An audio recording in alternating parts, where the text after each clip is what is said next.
কোয়েলের জন্য এবার নিজের মাকেই নিজের বাড়ি থেকে ঘাড় ধাক্কা দিয়ে বার করে দেওয়ার মতন হুমকি দিল অনির্বাণ। হ্যাঁ বন্ধুরা, ভিডিওতে লাইক দিয়ে দেখতে থাকুন। অনির্বাণ ওর মায়ের কাছে গিয়ে সকালবেলা বলতে থাকে যে আচ্ছা মা, তোমার এত বড় আস্পর্ধা কী করে হয় যে তুমি আমার সামনে দাঁড়িয়ে আমার বাড়িতে থেকে আমার খেয়ে আমার পরে তুমি কোয়েলকে বলছো আশ্রিতা। তুমি ভুলে যাও না কিন্তু যে এই বাড়িতে তুমিও কিন্তু একজন আশ্রিতার মতনই আছো, কারণ তোমার যখন মন চায় তুমি এ বাড়িতে হুট করেই চলে আসো মুখ উঠিয়ে। তুমি এটা ভুলে গেলে চলবে না যে এটা কিন্তু তোমার বরের বাড়ি না, এটা আমার বাড়ি।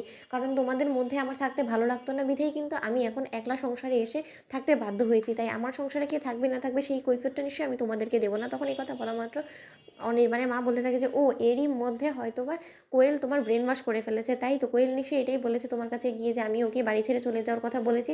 ভুল কিছু বলেছি বলে তো আমার অন্তত মনে হয় না অনির্বাণ। আর তুমি কোন সাহসে আমার সাথে এরকম উঁচু গলায় কথা বলো বলো তো? তুমি ভুলে যাও না আমি কিন্তু তোমার জন্মদাতা মা, আর আমি তোমার মা হিসেবে তোমার জন্য কিন্তু ভালোটাই ভাববো। তখন কোয়েল বলতে থাকে যে দেখুন আন্টি, আমি আপনাকে বলে দিচ্ছি আমি কিন্তু কোনো মতে অনির্বাণকে বলিনি যে আপনি আমাকে যে কথাগুলো বলেছেন সেই কথাগুলোর জন্য আপনার কাছে এসে ও কোনোরকম কোনো প্রশ্ন রাখুক। ও নিজে থেকে যদি এই কাজটা করে থাকে তাহলে সেই দায়টা নিশ্চয়ই আমার না।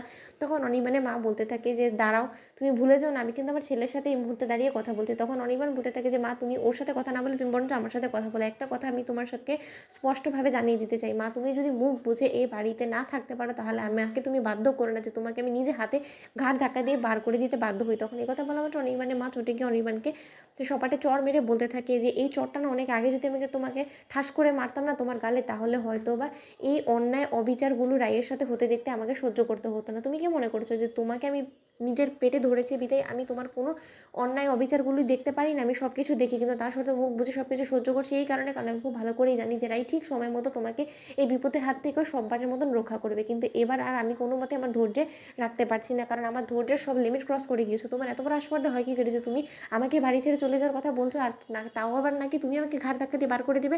তুমি এই বাড়ি থেকে আমাকে ঘাড় ধাক্কা দিয়ে বার করার কি বলো তো? তখন অনির্বাণ বলতে থাকে যে মা, তোমার লজ্জা করো না? তুমি কোন সাহসে আমার গায়ে হাত তুললে বলো তো, তাও কোয়েলের সামনে? তখন কোয়েল বলতে থাকে যে আন্টি প্লিজ আপনারা আপনাদের মা ছেলের মধ্যে আমার কারণে কোনো অশান্তি করবে না। তখন অনির্বাণের মা বলতে থাকে যে এর আগে আমি তোমার গালে ঠাস করে একটা চড় লাগাই কোয়েল, তুমি আমার চোখের সামনে থেকে দূর হয়ে যাও এক্ষুনি।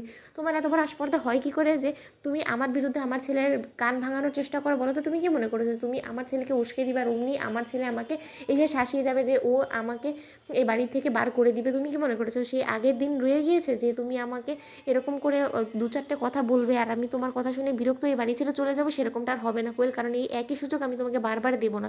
কারণ তখনকার সিচুয়েশন ভিন্ন ছিল আর এখনকার সিচুয়েশন ভিন্ন। আর অনির্বাণ তোমাকে একটা কথা বলে রাখছি, তুমি আমাকে এই বাড়িতে নাই সহ্য করতে পারো, কারণ তুমি এই বাড়িতে থেকে তুমি দুটো বউকে এক ছাদের তলায় রেখে অবৈধ সম্পর্ক গড়বে আর সেটা সব কিছু আমাকে অন্ধের মতো সহ্য করতে হবে, সেটা কোনোদিনও সম্ভব না। তখন ভিডিওটি ভালো লেগে থাকলে একদম শেয়ার করে সাবস্ক্রাইব করতে ভুলো না।